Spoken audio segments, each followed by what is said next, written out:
All right, good evening, everyone, and welcome to our Woo You event with Dr. Barry Eiden. He is going to be discussing management of preclinical and early phases of AMD. I will be your host tonight. My name is Dr. Ariel Sorenzi. So I'd like to introduce our speaker for tonight, though I'm sure everybody knows who he already is. Dr. Barry Eiden is the president and medical director of North Suburban Vision Consultants in the Chicago area. He's also the president and co-founder of the International Keratoconus Academy of Eye Care Professionals. He's the co-founder and president of IVIS Eye and Vision Research Institute, which is dedicated to clinical research and development of technologies in eye care. He also serves in many educational institutions as a clinical professor or adjunct faculty member. And you've probably seen his name a million times in numerous professional journals and professional literature. So he is just an expert in so many things, and we're excited to be able to hear from him on AMD today. Here are some of his financial disclosures. And then all financial relationships have been mitigated. So I will let you go ahead and take it away, my friend. Thank you, Ariel, and good evening to everyone. We have a phenomenal group of attendees tonight. It's really amazing. For those of you who know me, most of you know me in speaking on topics in the front of the eye, specifically related to cornea, keratoconus, anterior segment disease, that sort of thing. But the truth of the matter is, in our practice, we have, basically a large primary eye care practice. So we have to deal with the entirety of the patient. And as part of that, one of the most important elements is addressing the issue of macular degeneration. As we all know, the impact that this has on our patients' lives and how we're seeing more and more of it for sure. So I think the concept of quote unquote preclinical or early phases of AMD surely is in the wheelhouse of primary eye care providers and optometrists for sure. So, my feeling about this, and this is something that I gave a lot of thought to within our own practice and with all of our associates, in the fact that we really should come up with a truly comprehensive approach to the management of macular degeneration.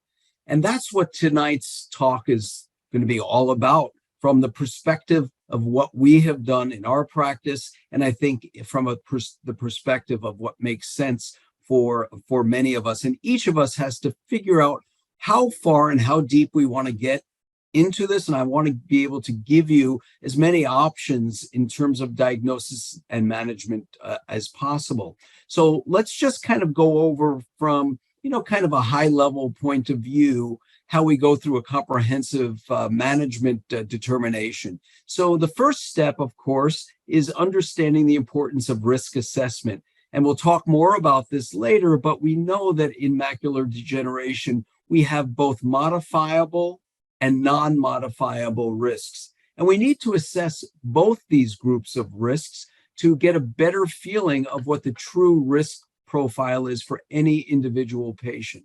Now, once we've done that, we can start thinking about ways we might be able to get some sort of prevention in place. And that is by addressing some of the modifiable risk factors: UV exposure, smoking, obesity, the levels of protective photopigments, and others. So that becomes important in a preventative sort of way. And then we get into the office-based and home-based diagnostics, which we will dive very deeply into in the minutes to follow. And of course, the outcome of all of the diagnostic work is how do we actually implement treatment to manage this particular condition. We can talk about two general areas of treatment, one being medical therapy and the other being visual rehabilitation. Both are critically important. We're all familiar with various methods of medical therapy. Today, the most popular being our anti-VEGF therapy, and it really has made all the difference in the world in the outcomes of patients over the last numbers of years. We also have laser therapies, and there are developing technologies, really exciting developing technologies, stem cell applications, photomodulation, and neurostimulation. These may have a positive therapeutic effect even for dry macular degeneration. So we should keep our eyes on that, so to speak, and see how that develops. But let's never forget the importance of visual rehabilitation, both in our primary care practices, but so importantly in low vision rehabilitation. In our practice, one of our associates, who happens to be my wife, purely specializes in low vision rehabilitation. And the stories that I hear regarding the patients that she sees, and she sees patients who have suffered significant vision loss from macular degeneration, the stories are heartbreaking. And the impact that she has in helping these people in their daily living skills and their ability to just function in the world are just amazing. So I hope that all of us realize the importance of low vision rehabilitation and either have it done in your office or surely refer when you don't perform that. It's so important. So let's just quickly go through some basics regarding macular degeneration. First of all, keep in mind that dry macular degeneration or atrophic macular degeneration has quite a gamut of expression, from the most mild and asymptomatic cases with minimal clinical findings, all the way up to advanced geographic atrophy, which can have devastating effects on vision, even without macular neovascularization. It can still result in severe vision loss. Now, we do know that atrophic macular degeneration can progress into developing into the wet or exudative form of macular degeneration. When this happens, it can happen quite acutely, quite suddenly from one point in time to another. But here's the very important point to make, and that is that patients very often don't notice changes that have occurred when there's a conversion to wet AMD until significant vision loss has occurred. And our job is to really address this particular issue so that we can really detect this conversion before severe vision loss has occurred. You know that when AMD occurs, especially the acute form of wet AMD, that onset can be rapid and the effect on vision can be severe. Its impact on our patients' life, daily life skills is just beyond words. People lose their independence. They become depressed. There's all sorts of negative implications of this event. So if there's a way for us to detect things early and then manage them and hopefully prevent some serious vision loss, we are doing a marvelous thing for our patients. So let's talk a little bit about vision loss and macular degeneration. Keep in mind both forms, both the exudative form and geographic atrophy in the atrophic form, can result in severe vision loss and legal blindness. However, that being said, it's only 10% of cases of severe vision loss and macular degeneration that occur in the geographic atrophic version of macular degeneration. And it's 90% of the cases of severe vision loss that occurs when we do have macular neovascularization or the wet form, exudative form of macular degeneration. Keep in mind as well that depending upon studies cited, anywhere from 10 to 15% of patients with dry or atrophic AMD will ultimately convert to the more severe visually disturbing form of AMD, the wet form of AMD. And that is really where we have to intervene and really have an effect. Early detection, obviously, is the best way to preserve vision for our patients. Early detection, along with treatment and management, is the key to preserving vision. I think this is kind of intuitive, but let's keep saying it and really kind of solidify this concept in our minds. So now let's talk about the approach in comprehensive management of macular degeneration, especially in its early phases and maybe even in the quote unquote subclinical phases or preclinical phases of macular degeneration. So you can see here a whole host of diagnostic procedures that we're going to review in a little bit more detail that are part of what we use in our practice in our comprehensive diagnostic and management approach to macular degeneration. So let's begin talking about one of the most important non-modifiable risk factors in macular degeneration, especially in the development of severe advanced forms of macular degeneration, both geographic and exudative, and that is genetics. Genetics play a significant role. That being said, there surely, and we all know this, there's an interplay between the genetics and the environment, or the term that's often used is epigenetics. We know that things in the environment can surely impact the expression of the genetically predisposed individual in terms of macular degeneration. That being said, if we look at the contribution to the disease from genetics, it's over 70% of the impact to expression of macular degeneration comes from genetic risk. Now, if we compare that to other medical conditions, we see that this particular genetic risk is higher than most all others, and therefore genetics play a very large role. Now, as I mentioned before, we have both modifiable and non-modifiable risk factors, and we need to assess all of them or both of them and have impact on those that are modifiable, but have an understanding and knowledge about those that are non-modifiable. And we know that genetic variation is the single most important non-modifiable risk factor. So it's not today, in my judgment, good enough just to ask, do you have a relative with macular degeneration? Do you have a parent or a sibling with macular degeneration, or even a grandparent? That doesn't necessarily tell you what the genetic risk of the individual is.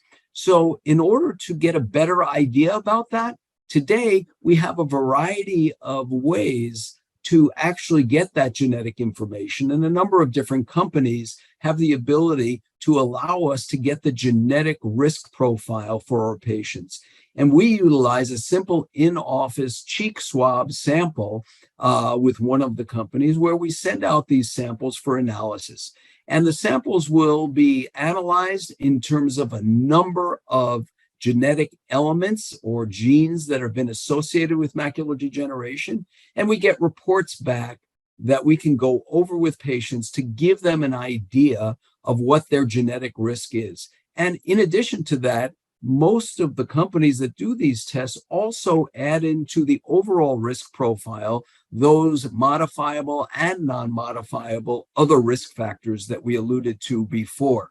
So some people say, why do this test? Does it really have an impact? Obviously, it does to us. And the impact that it has is if a person has significant genetic risk, it's even if they're not expressing the disease at this particular point in time, clinically, it's surely going to impact how we monitor this particular patient. You'll see in a little while there are other diagnostic procedures that also can give us preclinical risk assessment, but surely genetics is a very, very important one. And I tell patients, I know how worried you are because your mom or your dad became legally blind and it really influenced their lifestyle in such a negative way. And you have this great fear that you are at high risk for developing macular degeneration, but only by looking at the genetic profile of you individually will we really know if that's something we need to be very concerned about or not as concerned. And that is how we really present these genetic tests to patients.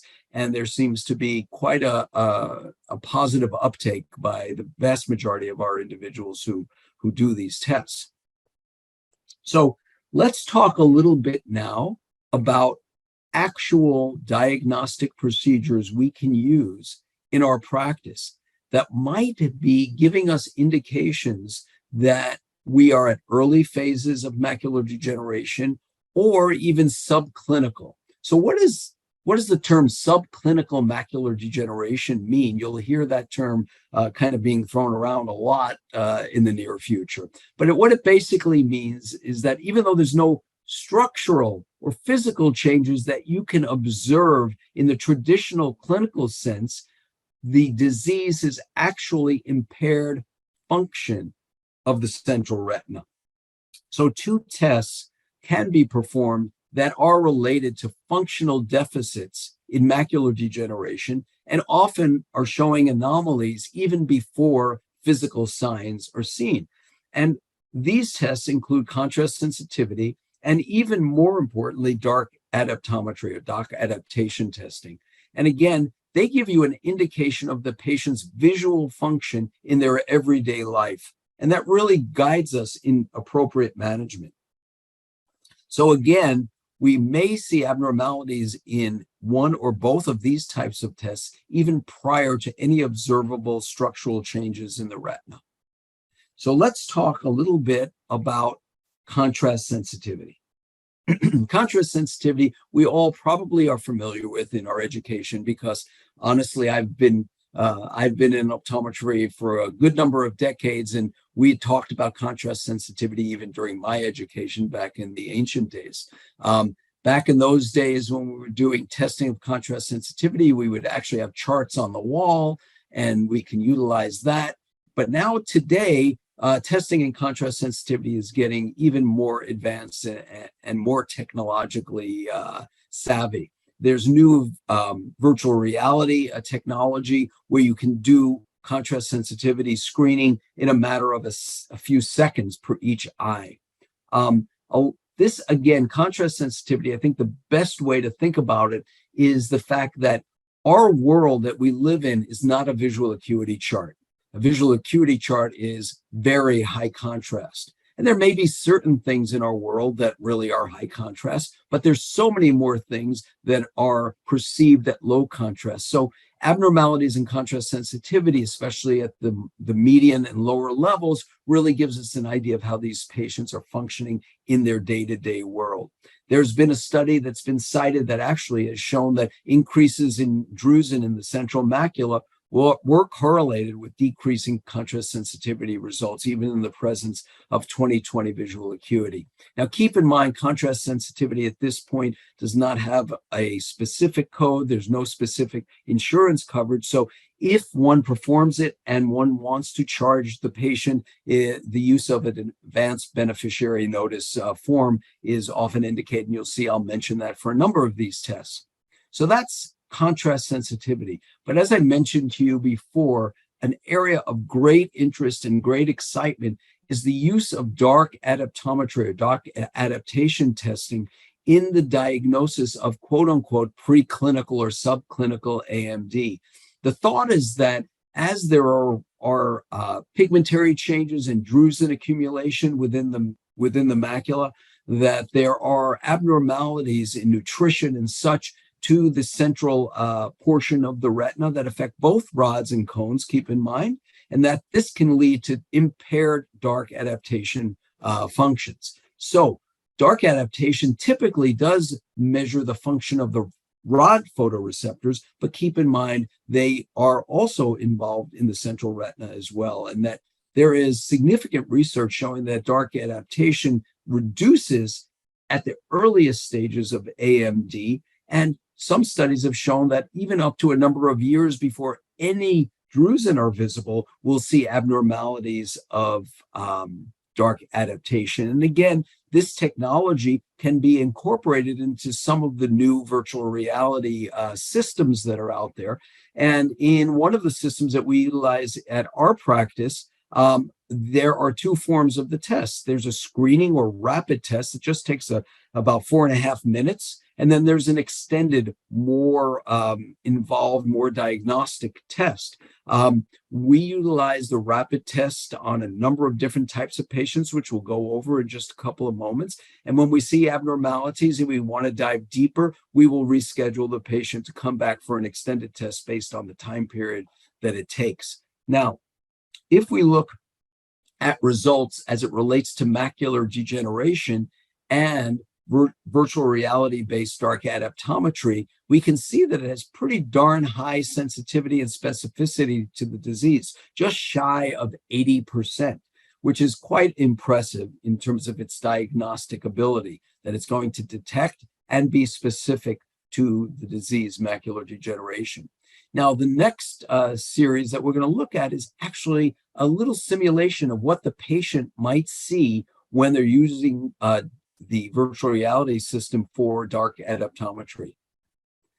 Before I go into that, I'm showing you an example of printouts from the rapid test showing you normal dark adaptation in a young, healthy patient, 50 years old. And then we see in the middle a borderline abnormal finding in early AMD, and then more advanced AMD showing some absolute abnormalities in dark adaptation. This test will check your eye's ability to adjust from bright to dark rooms. Please wait and follow the instructions from the operator. Your test will begin shortly. Please follow the white dot and help me calibrate. Please look at the target for the duration of the test. While looking at the target, press the bumper when you see a small point of light below. The points of light will always appear in the same location and may vary in brightness. There are times when the points of light are not visible. Hold the bumper on your controller to drag the crosshair over the light. Let go of the bumper when you have centered it. Once the crosshair is on top of the light, click Continue. You will see several bright flashes of light soon. Look at the target. Blink once. And now keep your eyes wide open.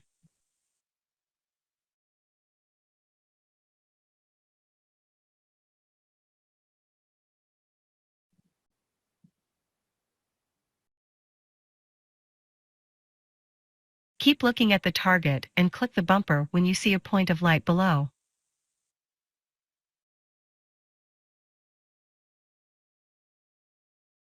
Well done.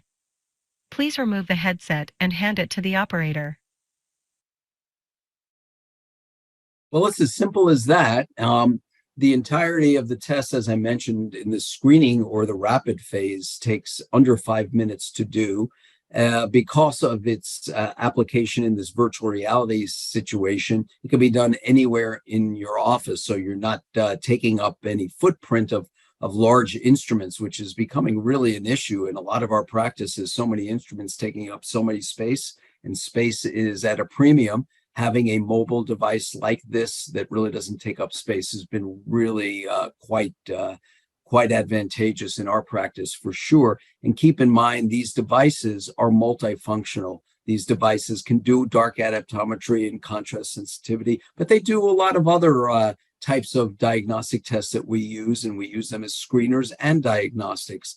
Color vision for screening, but also color vision for extended testing like D15 testing, visual fields as a screener, or threshold visual fields as just some examples. So the whole concept of instrumentation that is multifunctional, does not take up big footprint, and also is mobile is amazingly advantageous. And I think all of us see the value. So let's again look in a little greater detail at this case of a patient who has some very mild drusen and RPE-like changes, and did the rapid test in dark adaptation. And we can see that that number comes out to 0.42. The duration of the test was about 4.5 minutes. And that's considered borderline. You know, all of us tend to really like our green, yellow, red types of indications when we should be concerned or not concerned. But just like every other test, quality of responses matter. And also really understanding the overall patient, just not by going by simple numbers, is really, really quite important. Let's look at another example of a more advanced case where we already have significant atrophic changes, RPE changes, thinning of the retina, and so on and so forth, with quite significant reduction in dark adaptation, as you can see in this 82-year-old patient with severe atrophic AMD. Let's talk about the kinds of patients you might want to run at least the rapid test on. So there are 3 categories that we consider at the practice. Now, one are just patients who have issues with driving at night or seeing at night. We hear this all the time. And honestly, if you just ask the simple question, have you experienced any problems in seeing or driving at night? You're going to be amazed at how many people say that they actually do.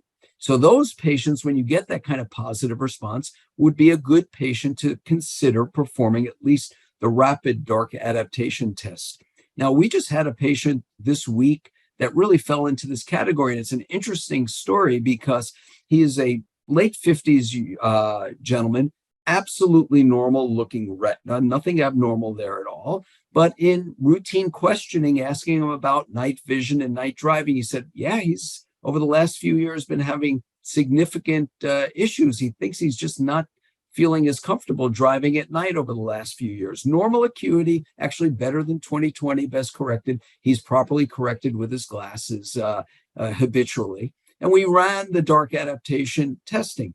Interestingly enough, it came out perfectly normal. Now, in this particular case, we just advised the patient that we're not seeing any problems, but we're going to kind of monitor both his symptoms and maybe some of these findings to see if there's change over time. So in this particular case, it didn't create an additional alarm, but that's fine. And the patient understands that maybe it's just kind of normal changes with age that they're experiencing some of these symptoms that don't fall out of the normal range for his age group. The second group would be patients who have high risk factors, whether they be modifiable or non-modifiable for AMD. And you could consider doing this and assessing this for all patients over 50. Maybe it's over 40. You have to decide what's best for you in your practice. But some of the things like patients who have a family history of AMD, those who are smoking, those who are overweight and have high body mass index values, and those patients particularly with cardiovascular disease. These could be indications that you might want to recommend this test because of risk for development of AMD. And then, of course, we have the final group, and that is a group of patients who already are showing physical signs of AMD, but we want to use this as a functional measure to monitor for change over time or progression of disease. So these are three good categories to consider doing this particular diagnostic procedure for.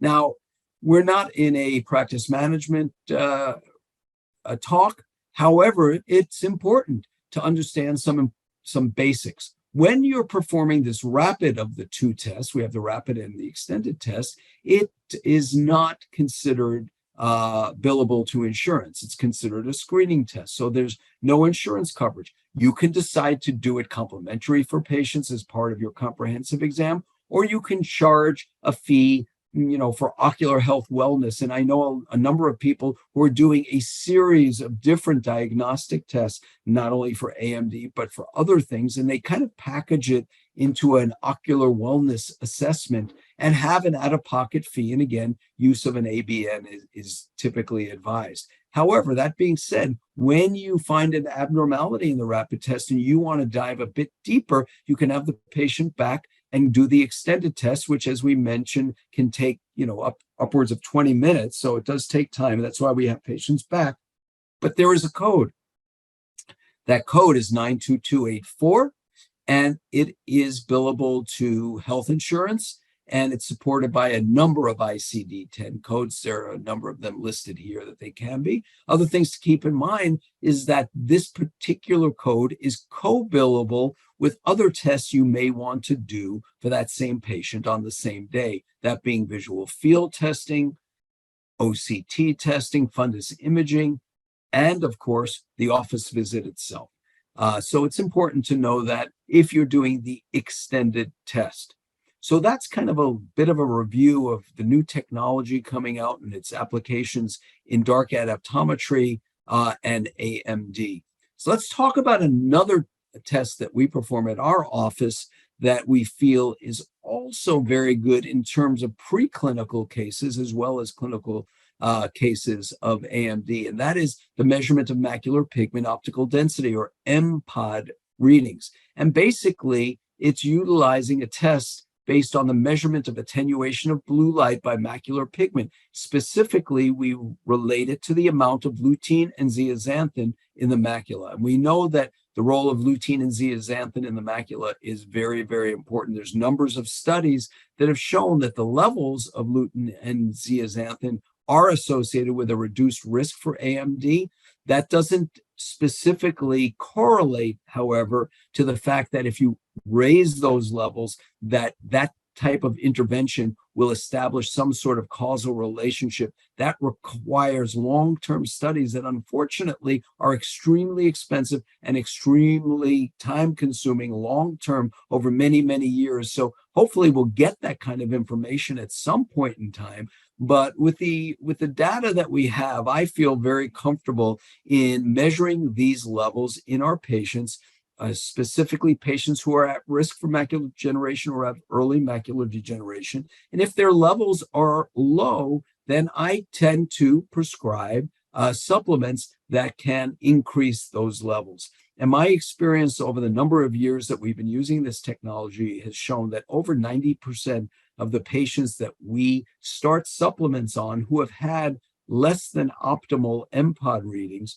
will within 6 months or surely within a year see significant increases, 50%, 60% increases in their MPOD readings after supplementation. Again, we are very upfront with our patients and say we believe that this will reduce your risk for developing AMD, but long-term studies are not really there at this particular point. So you're always balancing risk versus benefit.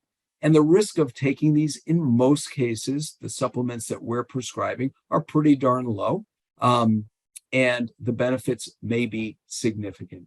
Again, this is a procedure with no insurance coverage. So it's at our practice, we do have an out-of-pocket expense to perform this. Again, some other practices lump this in, and then with a number of other ocular health screening tests, and dark adaptometry or contrast sensitivity might be examples, but there are many others, imaging and such, and charge a kind of in essence, a global fee for that group of procedures. Or you can do it on an quote unquote a la carte basis. Again, think about using that ABN form for these as well. And you can create an ABN form that has lots of things on there and just indicate which we're speaking about for that individual patient.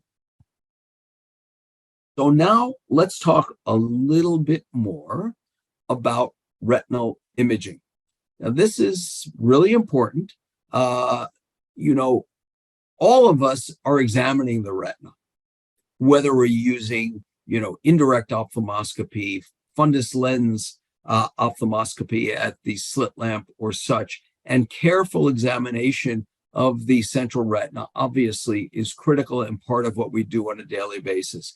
But documentation through various imaging takes us to a whole nother level.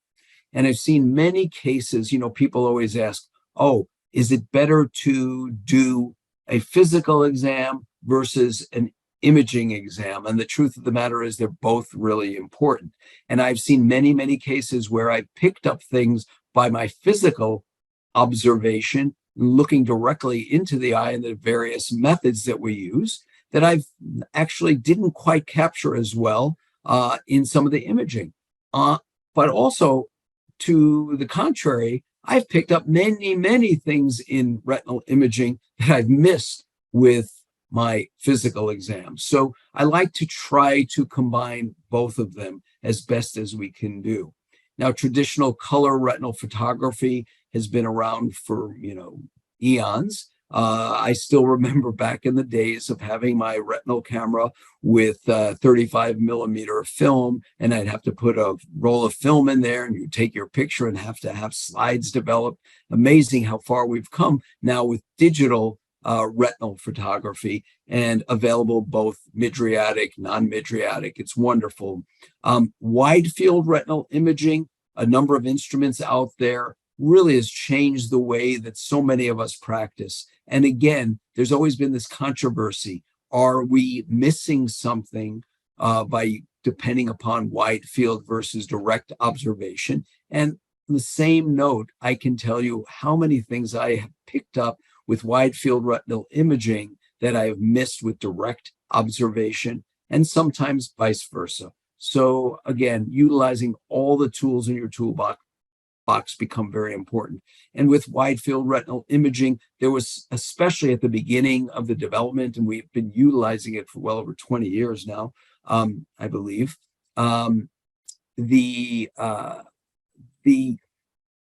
ability to see detail wasn't quite as good. The resolution at the beginning of the early instruments weren't as good. But today, new developments, new forms of these instruments are better and better and better, and really give us great imaging of the retina and give us the ability to do things like autofluorescence, which again can be very powerful in seeing what the status of the macula is in AMD as well. Another technology that we incorporate in our practice is scanning laser ophthalmoscopy, or SLO imaging. This is absolutely exquisite in terms of its detail. And to be very frank with you, at our practice, we combine both wide field and confocal laser ophthalmoscopy imaging. And we believe that we get the best of both worlds. Each of these technologies has strengths, and honestly, they have some weaknesses. When you put them together, they're amazingly diagnostic in the ability to see things that I've missed in the past and to document them and to do comparisons from one point in time to another. So I think the combination of wide field retinal imaging and confocal is really a powerful one. And we depend upon it very significantly in our practice. Well, the next topic. This one we can talk about for hours and hours. It's beyond the scope of tonight's talk, but we know the importance of OCT of the macula in clinical practice. It is just changed to an amazing degree the way we practice. Some people had used that term, having a retina specialist in a box, when these things first came out. And we've had all different versions of OCT.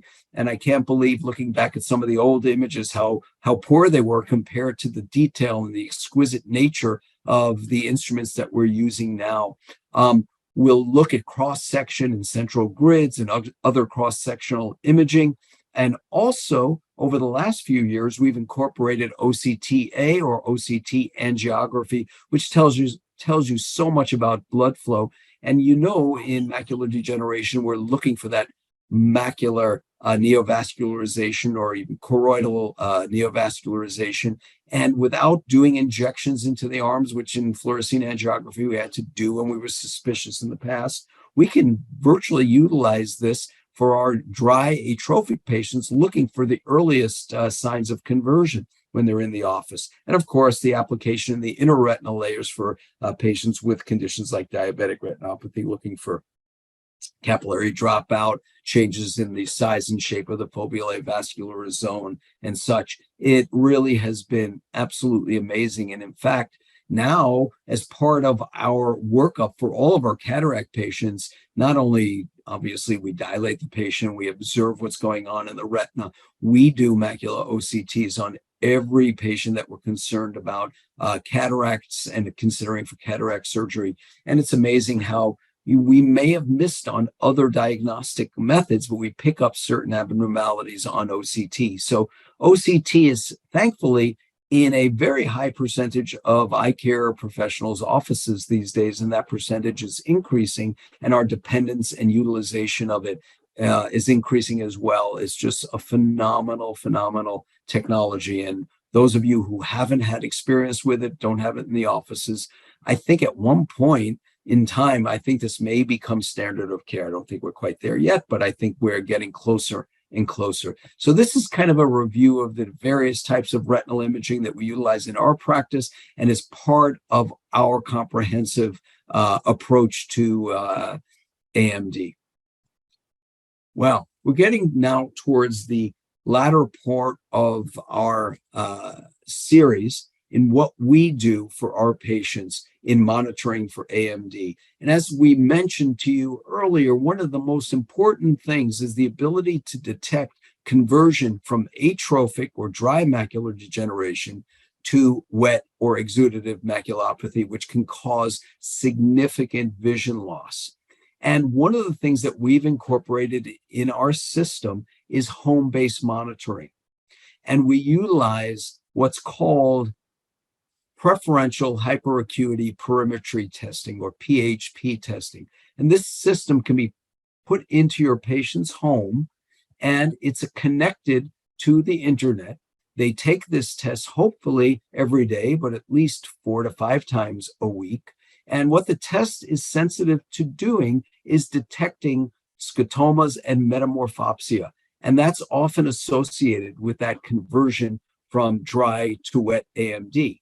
So what this is the ability to monitor your patients between your office visits. It's wonderful to do office visits at appropriate intervals, but what happens between those office visits? Who knows what the appropriate interval is for any individual patient? We just are guessing. And this gives us so much more in terms of our ability to pick up early conversion. And it's been really a mainstay in our practice for a number of years. The data from the test, again, connected via the internet, is sent to a central reading station where they're looking for these increases in metamorphopsia in the test using the simple subjective preferential hyperacuity perimetry testing. And when we see an abnormality, an alarm goes off in essence. And what happens is that the manufacturer of the test will detect this, and then they'll send the results to our practice as an alert. We also have the ability at any point in time to look and see how a patient is doing, even if they haven't had an alert, just to see how often they're taking the test and how things are going for that patient.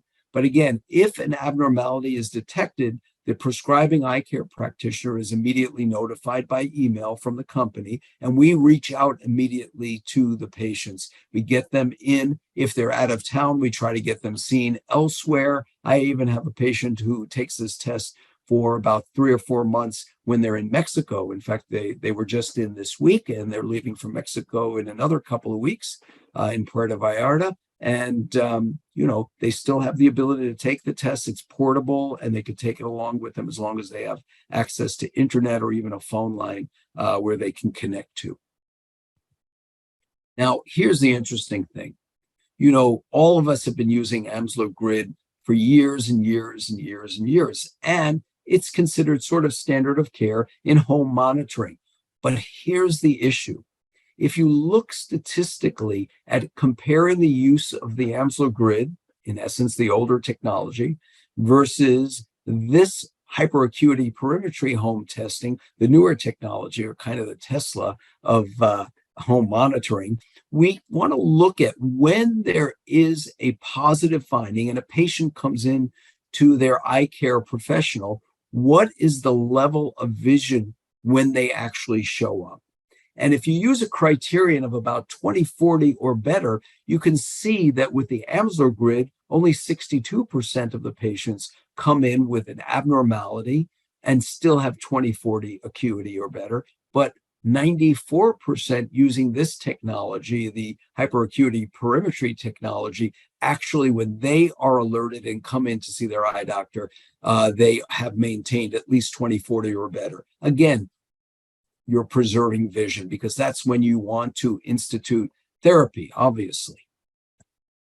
Now, here's an interesting thing about this test, because we've been doing it for a good number of years. And we get patients who have an alarm, and we contact them immediately. And if they're in town, which they typically are, we get them in. And I've seen cases where we dilate them, we look inside, we don't see a bleed, we run an OCT, we don't see a net. And I would always kind of blow it off to a false positive and, not knowing what it actually was, and then just saying, sorry about that, but it's always better to be safe rather than sorry.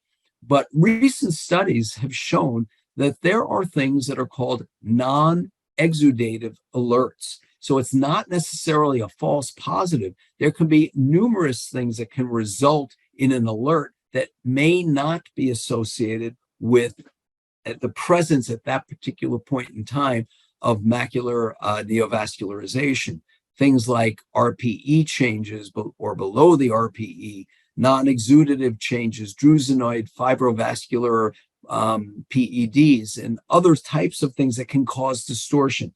Remember, this test basically will alert when there's an increase in metamorphopsia or distortion detected by the hyperacuity perimetry test itself. Of course, you can add to this that there truly are some pure false positives, and that can happen. And again, I tell our patients, I'm sorry you had to come in, but again, it is better safe than sorry. But let's look at one very important thing that has come out in a recent study as it relates to these quote unquote, non-exudative alerts.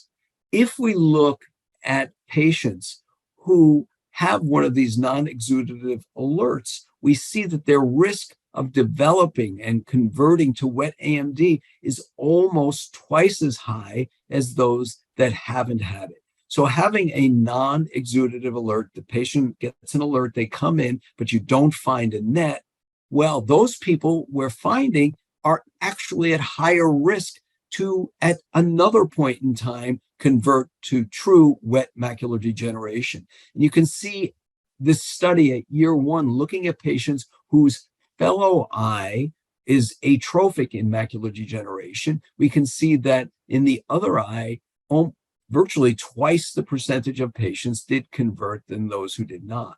So we can see where the fellow eye already has had an exudative event, that in the formerly dry eye, these non-exudative alert patients go on to develop a true exudative event, and again, close to twice the number or percentage of cases. Looking at year 2, same thing happens for both of these groups. So what does this actually mean? Basically means that those patients who present with a non-exudative alert, or they come in and you don't find a wet macular degeneration, even though they had a positive, they're twice as likely at some point to convert. So you need to watch these patients even more closely. This is really new information and really is changing the way that I think in approaching these patients who are using this test at home. The test basically has a monthly fee. You don't purchase the instrument. The company puts it in. Most forms of Medicare will cover this in the secondary insurance plans, so it can actually end up costing next to nothing for patients, but they are only applicable to be used in cases of diagnosed atrophic intermediate stage AMD, and here are some of the codes that are appropriate for coverage. And there's the CPT code. And the payment is submitted by the manufacturer. The patients don't actually have to submit to it. They don't pay the manufacturer, and then the manufacturer, and the patient gets reimbursed. No, the manufacturer actually sends it in.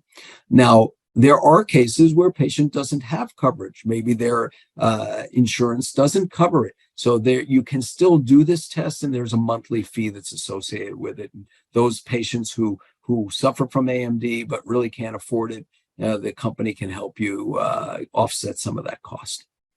Now, this is in development. This is so exciting. Home OCT. And you're saying, home OCT, are they going to put me out of business? No. The purpose of this particular test and the approval of this test when it occurs will be for patients who already have been diagnosed with neovascular retinal diseases, okay? And it's meant to monitor between treatments. And let's say a patient has anti-VEGF treatments, gets everything under control, is doing well. They can do this home OCT testing to detect a reactivation of a leak. And it detects fluid in the retina. And it uses an AI or artificial intelligence type of algorithm to detect this presence of fluid within the retina using machine learning, all these terms that are becoming more and more common in medicine these days. So this is still in development. It's not out on the market, but it's something that you should, quote unquote, keep your eye on. It's really, really exciting in terms of some further technology to help us in our ability to manage our patients, in this case, who have already been diagnosed with neovascular retinal diseases. So let's kind of bring it on home a little bit. We'll talk about some of what I think are some of the take-home points from tonight's talk. One, AMD, obviously, to most of us, we know this, is potentially a devastating disease with significant impact in a negative way on a patient's quality of life and negative impact on their independence. It can just be devastating to individuals. And if there's any way that we can intervene to preserve vision and preserve visual functionality, that will lead to continued independence that is just invaluable. The contemporary treatment options exist for macular neovascularization. They're effective in preserving and sometimes even improving vision. And we're going to have new technologies and new methods that are going to be even more exciting, different ways to apply anti-VEGF, longer experiences. In other words, its effectiveness is going to be longer, less frequent injections if injections are being done. Perhaps even eye drops might be another way to treat patients in this regard. And then there's a bunch of technologies, and I'm fortunate enough to have been involved in hearing about some of these and doing some consulting in this area for the treatment of atrophic AMD. There is hope for these people. I've got a number of geographic atrophy patients, and it's just so sad because I really don't, we have low vision to maximize their function, but we have no way to really improve their situation. Again, early diagnosis in all of these conditions is the key to preserving our patients' vision. And I believe it's important, critically important in your practice to establish a comprehensive diagnostic treatment/management system for AMD. It should be specific. You should think through all of these elements in the best way to preserve your patient's vision and guard against progressive macular degeneration. It really allows for effective long-term management. With that being said, I've come to the end of the things I wanted to share with all of you this evening, but you really can play a very critical role in preserving your patient's vision. So I do want to thank you at this point.